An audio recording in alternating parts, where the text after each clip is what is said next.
जय बाकी दोस्तों, मैं उमाकांत सेन जैविक ऑनलाइन क्लासेस में एक बार फिर आपका हार्दिक स्वागत करता हूं। दोस्तों, जैसा कि आप सभी को पता है कि हम लोग यहाँ पर विज्ञान की क्लास में जंतु विज्ञान यहाँ पर हम लोग पढ़ रहे हैं। दोस्तों, पिछली क्लास में मैंने आपको कोशिका के बारे में बताया था कि कोशिका की खोज किसने की थी, कोशिका क्या है, सेल क्या है, इसमें से किस प्रकार से प्रश्न आपसे किए जाते हैं। आज हम देखेंगे दोस्तों की कोशिकाएं जो होती हैं वह कितने प्रकार की होती हैं और किस किस प्रकार से उसका विभाजन किया जाता है। आज हम इसके बारे में देखेंगे। दोस्तों, तो कल हमने क्या देखा था, कोशिका क्या होती है। कोशिका क्या होते हैं, छोटे छोटे जीव जंतु से लेकर बड़े से बड़े जीव जंतुओं तक जो उनकी शारीरिक रचनात्मक जो क्रियात्मक इकाई होती है उसे कोशिका कहा जाता है। जैसे कि दोस्तों मैंने बताया था कि रॉबर्ट हुक के द्वारा मृत कोशिकाओं का अध्ययन, मृत कोशिकाओं की खोज की गई थी दोस्तों, सन 1665 में की गई थी। दोस्तों, इसके बाद 1938 में क्या हुआ था, स्वाइन और स्लाइडेन के द्वारा क्या किया गया था, इसका सिद्धांत दिया गया था दोस्तों, ठीक है। और 1833 में क्या हुआ था, केंद्रक की खोज की गई थी दोस्तों। क्लियर है, किसके द्वारा, रॉबर्ट ब्राउन के द्वारा। अब देखिए, ये कुछ बातें जो हमने कल पढ़ ली थी, आज हम यहाँ पर देखने वाले हैं दोस्तों की कोशिकाएं कितने प्रकार की होती हैं। कोशिकाएं मुख्यतः दो प्रकार की होती हैं दोस्तों। कितने प्रकार की होती हैं, दो प्रकार की होती हैं। पहला होता है दोस्तों कौन सा, प्रोकैरियोटिक, ठीक है। दूसरा होता है क्या, यूकैरियोटिक। देखिए, कोशिकाएं दो प्रकार की होती हैं, प्रोकैरियोटिक, दूसरा है दोस्तों क्या, यूकैरियोटिक। क्लियर दोस्तों। अब देखिए, प्रोकैरियोटिक जो होती हैं और जो यूकैरियोटिक होती हैं, इनके बीच में हम कुछ अंतर देखेंगे जो कि बहुत महत्वपूर्ण है, जो कि परीक्षा की दृष्टि से आपसे पूछे जाते हैं, ठीक है। देखिए दोस्तों, आपके लिए डिस्प्ले पर आपको एक चित्र दिख रहा होगा जिसमें आपको यूकैरियोटिक और प्रोकैरियोटिक का आपको चित्र दिख रहा होगा, उसको ध्यान से देखिएगा। इसके बाद हम देखेंगे दोस्तों इसके अंतर के बारे में, इसमें अंतर किस प्रकार से होते हैं, ठीक है। जैसे कि दोस्तों पहला अंतर है, पहला अंतर हम इसमें देखेंगे कि यह कोशिकाएं अर्ध विकसित होती हैं। देखिए पहला हम यहाँ पर देखेंगे दोस्तों कौन सा, प्रोकैरियोटिक। यहाँ पर देखेंगे दोस्तों प्रोकैरियोटिक, इस तरफ देखेंगे हम यूकैरियोटिक। क्लियर दोस्तों। प्रोकैरियोटिक, जब मैंने आपको दोस्तों संघ का विभाजन किया था तब मैंने आपको क्या बताया था, मोनेरा, प्रोटेस्टा, कवक, फंजाई, जंतु पादप, इसके बारे में मैंने आपको बताया था। तो उसमें दोस्तों मैंने बताया था कि मोनेरा के जो भी आपके जीव जंतु होते हैं वह सभी आपके काय में आते हैं, प्रोकैरियोटिक में आते हैं। बाकी सब काय में आते हैं आपके यूकैरियोटिक में आते हैं। मोनेरा में कौन से बैक्टीरिया है, जीवाणु है, इस प्रकार के जो जीव जंतु होते हैं वह काय में आते हैं, प्रोकैरियोटिक में आते हैं। बात मैंने आपको पहले ही बताई थी। और बाकी सब काय में आते हैं, यूकैरियोटिक में आते हैं। क्लियर दोस्तों। अब देखिए, प्रोकैरियोटिक जो होते हैं यह कोशिकाएं अर्ध विकसित होती हैं, मतलब इनकी जो कोशिकाएं होती हैं, प्रोकैरियोटिक जो कोशिकाएं होती हैं वह विकसित नहीं हो पाती हैं, वह विकसित नहीं हो पाती है। इसका मतलब इसको बोल सकते हैं कि इसमें कोशिकाएं अनुपस्थित होती हैं। क्या होती हैं, इनमें कोशिकाएं अनुपस्थित होती हैं, या यह कोशिकाएं अर्ध विकसित होती हैं, पूर्ण रूप से विकसित नहीं हो पाती हैं। यूकैरियोटिक में क्या होता है कि यह जो कोशिकाएं होती हैं, यूकैरियोटिक जो कोशिकाएं होती हैं वह अधिक विकसित होती हैं। इसका मतलब क्या, इसमें कोशिकाएं उपस्थित होती हैं। अगर आपसे प्रश्न किया जाए कि कोशिकाएं उपस्थित होती हैं, ऑप्शन दे दिया जाए यूकैरियोटिक, दूसरा दे दिया जाए आपको प्रोकैरियोटिक, दोनों इनमें से कोई नहीं, तो आपका आंसर क्या होना चाहिए, कोशिकाएं उपस्थित होती हैं। इसका मतलब क्या, यूकैरियोटिक आपका आंसर रहेगा। दूसरा दोस्तों क्या है, इसमें केंद्रक अनुपस्थित होता है। इसमें क्या होता है दोस्तों, प्रोकैरियोटिक में केंद्रक अनुपस्थित होता है। इसका मतलब इसमें केंद्रक नहीं होता है, इसमें केंद्रक नहीं होता है, जबकि यूकैरियोटिक में क्या होता है, केंद्रक उपस्थित होता है। इसमें क्या होता है दोस्तों, इसमें केंद्रक उपस्थित होता है। अगली बात क्या होती है, केवल एक गुणसूत्र होता है। प्रोकैरियोटिक में केवल एक गुणसूत्र होता है और वह कौन सा होता है, डीएनए। क्या होता है दोस्तों, डीएनए। क्लियर है। लेकिन दोस्तों यूकैरियोटिक में क्या होता है, एक से अधिक गुणसूत्र होते हैं। इसमें डीएनए भी होता है, इसमें आरएनए भी होता है। क्लियर है दोस्तों। और इसमें जो जोड़े होते हैं वह कैसे होते हैं, समसूत्री में भी होते हैं और अर्धसूत्री में भी होते हैं। कैसे होते हैं, समसूत्री भी होते हैं और अर्धसूत्री भी होते हैं, इसके गुणसूत्र। तीसरी बात क्या है दोस्तों, कोशिका विभाजन, इसका जो कोशिका विभाजन होता है, प्रोकैरियोटिक का जो कोशिका विभाजन होता है दोस्तों वह कैसा होता है, एक विखंडन के रूप में होता है या मुकुलन के तौर पर होता है। जैसे कि आपने शैवाल देखा होगा, जो जलीय पौधा है, इसकी जो पौध निकलती है उसमें क्या होता है, जड़ें एक जड़ से दूसरी जड़ निकलती है, उसमें कलिकाओं के रूप में निकलता है, उसे मुकुलन कहा जाता है। इसमें जैसे आपका अमीबा है, बैक्टीरिया है, ये जो आपके जीवाणु होते हैं या क्या होते हैं, ये विखंडन होते हैं, 1 से 2 हो जाते हैं, 2 से 4 हो जाते हैं। इस प्रकार इनका क्या होता है, इस प्रकार इनका विखंडन होता है। यह जो प्रवृत्ति पाई जाती है दोस्तों, ये कहाँ पाई जाती है, यह मोनेरा के जीव जंतु में पाई जाती है। और मोनेरा का एक अंतर्गत आते हैं, यह आते हैं दोस्तों हमारे प्रोकैरियोटिक के अंतर्गत आते हैं। इसलिए क्या कहते हैं कि प्रोकैरियोटिक में जो विखंडन प्रोकैरियोटिक में जो उनका कोशिका विभाजन होता है वह विखंडन के तौर पर या मुकुलन के तौर पर होता है। कैसा होता है? विखंडन या मुकुलन के तौर पर होता है। यही अगर बात देखी जाए यूकैरियोटिक में, तो यूकैरियोटिक में जो कोशिका विभाजन होता है, इसमें जो कोशिका विभाजन होता है दोस्तों वह विखंडन के रूप में नहीं होता, न मुकुलन के रूप में होता है। इसका विभाजन दोस्तों समसूत्री विभाजन होता है। इसका समसूत्री विभाजन होता है, यह अर्धसूत्री विभाजन के द्वारा होता है। कैसा होता है? इसका क्या होता है? अनुवांशिकता के गुण पाए जाते हैं, दोनों डीएनए आरएनए दोनों होते हैं, इस वजह से इसमें क्या होता है, या तो यह समसूत्री विभाजन होता है या तो इनका अर्धसूत्री विभाजन होता है। यह प्रवृत्ति काय में होती है? यह होती है यूकैरियोटिक कोशिकाओं के जीव जंतुओं में। क्लियर है दोस्तों? अब अगला हम देखेंगे कि यह जो रहता है, जो प्रोकैरियोटिक जो होते हैं, प्रोकैरियोटिक जो कोशिकाएं होती हैं वह प्रायः जीवाणुओं में पाई जाती हैं, या नीले शैवालों में या हरे शैवालों में यह पाई जाती हैं।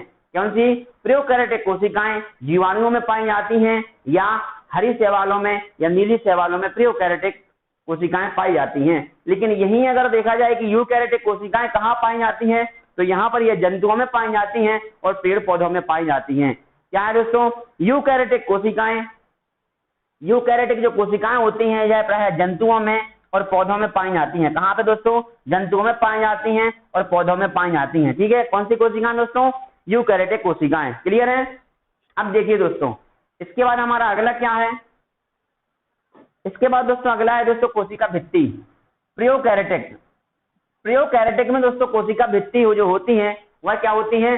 प्रोटीन और कार्बोहाइड्रेट की बनी होती हैं। प्रोकैरियोटिक में जो कोशिका भित्ति होती हैं, सेल वॉल जो होती हैं, वह प्रोटीन और कार्बोहाइड्रेट की बनी होती हैं। इसको नोट कर लीजिएगा दोस्तों। और यही दोस्तों क्या है, यूकैरियोटिक जो है वह आपका कोशिका भित्ति जो बना होता है वह सेल्यूलोज का बना होता है। काय का बना होता है? वह सेल्यूलोज का बना होता है। इसको भी नोट कर लीजिएगा। तो मैं आपसे प्रश्न करूं कि यूकैरियोटिक जो कोशिकाएं होती हैं वह काय से बनी होती हैं, तो वह हमारी सेल्यूलोज से बनी होती है। और यही अगर आपसे पूछा जाए कि प्रोकैरियोटिक जो कोशिकाएं होती हैं वह आपकी काय से बनी होती हैं, तो प्रोटीन और कार्बोहाइड्रेट से बनी होती हैं। इसके बाद दोस्तों हमारा अगला क्या है? प्रोकैरियोटिक जो होती है दोस्तों उसमें गाल्जिकाए, केंद्रक झिल्ली, लाइसोसोम, केंद्रिका एवं सेंट्रियल अनुपस्थित होते हैं। इसको नोट करिएगा। इसमें जो गाल्जिकाए होते हैं यह क्या होते हैं, मैं आपको डिटेल में बताऊंगा। जब मैं आपको जंतु और पादप में अंतर बताऊंगा तब चित्र को लेकर मैं यहाँ पे आपको विस्तार से बताऊंगा। दोस्तों देखिए, गाल्जिकाए, गाल्जिकाए, केंद्रक झिल्ली, लाइसोसोम, केंद्रिका तथा सेंट्रियल इसमें अनुपस्थित होते हैं। काय में दोस्तों? प्रोकैरियोटिक में। ठीक है, इसके नाम दोस्तों यही है, यही नाम आपको याद करना पड़ेगा क्योंकि पेपर में आपसे यही नाम पूछे जाते हैं, प्रोकैरियोटिक और यूकैरियोटिक, क्योंकि ये कोशिकाओं के प्रकार हैं और इन्हीं के आधार पर प्रश्न किया जाता है।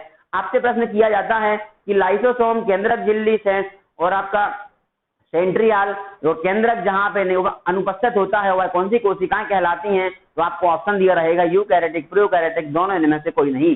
तब आपको बताना चाहिए कि यहाँ पे प्रोकैरियोटिक जो कोशिकाएं होती हैं उनमें लाइसोसोम, लाइसोसोम दोस्तों, केंद्रक झिल्ली और गाल्जिकाए और सेंट्रियल अनुपस्थित होते हैं। और यहीं अगर यूकैरियोटिक में देखा जाए तो यहाँ पर गाल्जिकाए, लाइसोसोम, केंद्रक झिल्ली, केंद्रिका तथा सेंट्रियल जो होते हैं वह उपस्थित होते हैं। वह क्या होते हैं दोस्तों? वह उपस्थित होते हैं। इसके बाद दोस्तों अगला क्या है दोस्तों? इनमें लिंग प्रजनन नहीं होता। प्रोकैरियोटिक के जो जीव जंतु होते हैं उनमें लिंग प्रजनन नहीं होता। इसका मतलब क्या है? ऐसा अनुवांशिक गुण के आधार पर इनके अंदर प्रजनन क्रिया नहीं होती है। ठीक है, ये कलिकाओं के द्वारा होते हैं, विखंडन के द्वारा होते हैं, 1 से 2 भागों में विभाजित हो जाते हैं। जैसे कि आपके जीवाणु है, एक जीवाणु है उसके अंदर विखंडन होता है तो वह जीवाणु 1 से 2 हो जाते हैं। ऐसा जरूरी नहीं होता है कि इनके अंदर लिंग प्रजनन की प्रक्रिया हो, वह नहीं होती है। क्लियर है दोस्तों?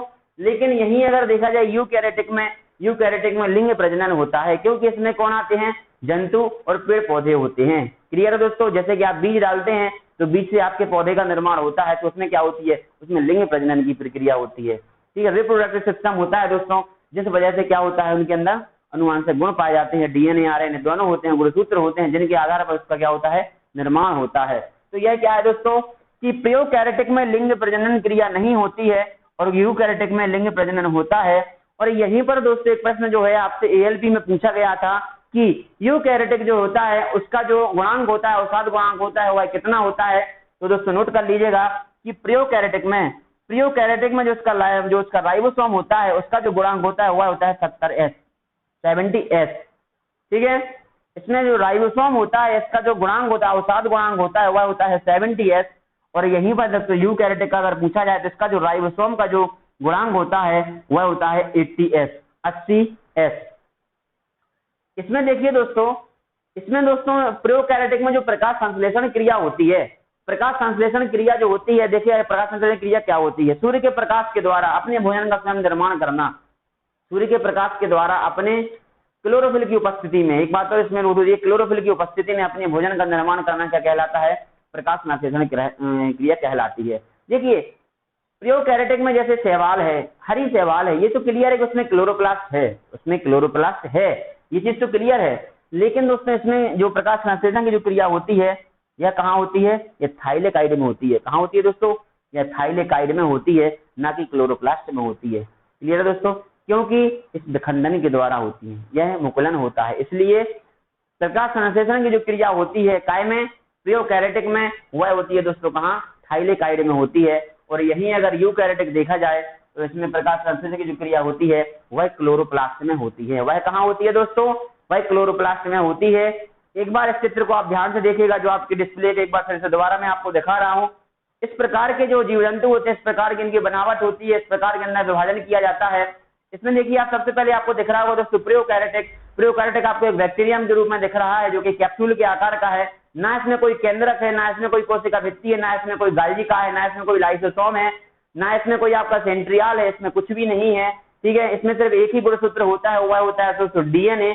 इसमें सिर्फ एक ही गुणसूत्र होता है, वह होता है डीएनए दोस्तों। और इसकी जो कोशिकाएं भित्ति होती हैं वह दोस्तों हमारे प्रोटीन और कार्बोहाइड्रेट की बनी होती हैं। और इसकी जो दोस्तों प्रोकैरियोटिक का जो गुणसूत्र होता है उसमें एक ही पाया जाता है, वो है डीएनए। और इसका जो विखंडन होता है वह आपका कैसा होता है, मुकुलन के द्वारा होता है, और इसका विभाजन विखंडन के द्वारा भी होता है। क्लियर है, तो ये आपको प्रोकैरियोटिक में दिख रहा होगा। अब दूसरा देखिए आपको वहीं दिख रहा होगा दोस्तों यूकैरियोटिक के बारे में। इसमें कोशिकाएं भित्ति उपस्थित होती हैं, इसमें केंद्रक भी होता है, इसमें गाल्जिका, लाइसोसोम, सेंट्रियल या कोशिका या आपके केंद्रक झिल्ली भी इसमें पाई जाती है दोस्तों। और इसमें लिंग प्रजनन भी होता है। और प्रकाश संश्लेषण में कहाँ होता है, क्लोरोप्लास्ट में होता है। तो आपको चित्र में आपको क्लियर दिख रहा होगा, इस चित्र को आप दिमाग में सेट कर लीजिएगा और इसका स्क्रीनशॉट भी ले लीजिएगा दोस्तों। क्लियर है, अब देखिए एक बार इसको हम दोबारा फिर देखते हैं। हम पढ़ रहे हैं दोस्तों कोशिकाएं। कल मैंने आपको डिटेल में आपको कोशिका के बारे में बताया था कि कोशिकाएं क्या होती हैं। यहाँ हम देखेंगे कोशिकाओं के प्रकार के बारे में। कोशिकाएं दो प्रकार की होती हैं, एक तो होती है दोस्तों प्रोकैरियोटिक, दूसरी होती है दोस्तों यूकैरियोटिक। क्लियर है दोस्तों, प्रोकैरियोटिक क्या होती हैं, इनमें दोस्तों क्या होता है, केंद्रक अनुपस्थित होता है। प्रोकैरियोटिक में केंद्रक नहीं होता है, यूकैरियोटिक में केंद्रक होता है। अब सबसे बड़ी बात होती है कि प्रोकैरियोटिक कहलाते क्या हैं। तो मैंने जब आपको जंतुओं का वर्गीकरण बताया था तब मैंने आपको बताया था मोनेरा, प्रोटिस्टा, कवक, ठीक है, और आपका जंतु और पादप। इस विभाग में 5 भागों में आपको विभाजन करके बताया था। बाकी सब में आपका यूकैरियोटिक होता है, लेकिन मोनेरा में नहीं होता है। उसके अंतर्गत कौन कौन से जानवर थे, माइकोप्लाज्मा था, बैक्टीरिया था, जीवाणु थे। इस प्रकार के जो जंतु होते हैं, जो जीव जंतु होते हैं, वह क्या में आते हैं, प्रोकैरियोटिक में आते हैं। इसकी जो कोशिकाएं होती हैं दोस्तों वह अर्ध विकसित होती हैं, पूर्ण रूप से विकसित नहीं होती हैं। इसीलिए इसको कह भी सकते हैं कि इसमें कोशिकाएं नहीं होती हैं और यूकैरियोटिक में कोशिकाएं होती हैं। दूसरा दोस्तों क्या, इसमें केंद्रक अनुपस्थित होता है, इसमें केंद्रक नहीं होता है। ठीक है दोस्तों, और ये केवल एक गुणसूत्र होता है, इसमें केवल एक ही गुणसूत्र होता है और वह होता है दोस्तों क्या, डीएनए। क्या होता है, डीएनए। और यहीं पर दोस्तों अगर देखा जाए यूकैरियोटिक में क्या होता है, डीएनए भी होता है और आरएनए भी होता है। क्लियर है दोस्तों। इसका जो कोशिका विभाजन होता है दोस्तों वह एक विखंडन या मुकुलन के द्वारा होता है। और दोस्तों यूकैरियोटिक का जो विभाजन होता है दोस्तों वह कैसा होता है, वह दोस्तों सूत्री और अर्धसूत्री के विभाजन के द्वारा होता है। सूत्री के लिए यहाँ समसूत्री भी कह सकते हैं। और यह जो यह कोशिकाएं जो होती हैं प्रायः वह जीवाणुओं में होती हैं, हरित शैवालों में होती हैं। क्लियर दोस्तों, कहाँ होती हैं, जीवाणुओं में होती हैं और हरित शैवालों में होती हैं। और दोस्तों यहाँ अगर यूकैरियोटिक में देखा जाए तो यह कहाँ होती हैं, जंतुओं में होती हैं और तथा पौधों में होती हैं। कहाँ होती हैं, जंतुओं में होती हैं और पौधों में होती हैं। अगली विशेषता क्या है कि प्रोकैरियोटिक की जो कोशिकाएं भित्ति होती हैं वह प्रोटीन की और कार्बोहाइड्रेट की बनी होती हैं। प्रोकैरियोटिक की कोशिका भित्ति प्रोटीन और कार्बोहाइड्रेट की बनी होती हैं और यूकैरियोटिक की जो कोशिका भित्ति होती हैं वह दोस्तों सेल्यूलोज की बनी होती हैं। काय की बनी होती हैं, सेल्यूलोज की बनी होती हैं। प्रोकैरियोटिक में गाल्जिका, केंद्रक, झिल्ली, लाइसोसोम, केंद्रिका और सेंट्रियल अनुपस्थित होते हैं, मतलब नहीं होते हैं। और यूकैरियोटिक में गाल्जी का लाइसोसोम, केंद्रक झिल्ली और केंद्रिका सेंट्रियल जो होते हैं वह उपस्थित होते हैं, मतलब यहाँ पर होते हैं। लिंग प्रजनन नहीं होता है, लिंग प्रजनन नहीं होता है क्या में, प्रोकैरियोटिक में, यूकैरियोटिक में लिंग प्रजनन क्रिया होती है। इसका जो लाइसोसोम होता है वह होता है दोस्तों, इसका औसत गुणांक जो रहता है लाइसोसोम का वह होता है दोस्तों 70s, ठीक है। और यूकैरियोटिक में जो इसका राइबोसोम का जो औसत गुणांक होता है वह होता है दोस्तों 80s। इसका दोस्तों क्या होता है 70s, इसका होता है 80s। इसमें देखिए दोस्तों प्रोकैरियोटिक में कि प्रकाश संश्लेषण जो होता है वह कहाँ होता है दोस्तों, थाइलेकाइड में होता है। और यूकैरियोटिक में जो प्रकाश संश्लेषण है वह कहाँ होता है, वह दोस्तों हमारा होता है क्लोरोप्लास्ट में होता है। क्लियर है। तो हमने यहाँ क्या देखा दोस्तों कि यूकैरियोटिक प्रोकैरियोटिक में अंतर देखे। कल हम देखेंगे दोस्तों पादप और जंतु कोशिका में अंतर, इसको ध्यान से देखिएगा। इसमें आपको जो भी आपको दिक्कत परेशानी होती है आप हमें कमेंट के माध्यम से दे सकते हैं। लेकिन दोस्तों एक बात याद रखिएगा, इसमें कुछ शब्दों का प्रयोग ऐसा है दोस्तों जो आपको आपको याद करने पड़ेंगे, जैसे यूकैरियोटिक है, प्रोकैरियोटिक है। ये जो दोस्तों गाल्जी का एक केंद्र झिल्ली है, आपको अभी समझ में नहीं आया, कल जब मैं आपको पादप और जंतु कोशिका के बारे में बताऊंगा तब मैं आपको गाल्जी का भी बताऊंगा, केंद्र झिल्ली बताऊंगा और लाइसोसोम भी बताऊंगा दोस्तों। इसमें आपको एक बार पढ़ने के बाद आपको डिटेल में पूरा समझ में आ जाएगा, चित्र को लेकर बताया जाएगा। क्लियर है। एक बार दोस्तों इसका स्क्रीनशॉट ले लीजिएगा।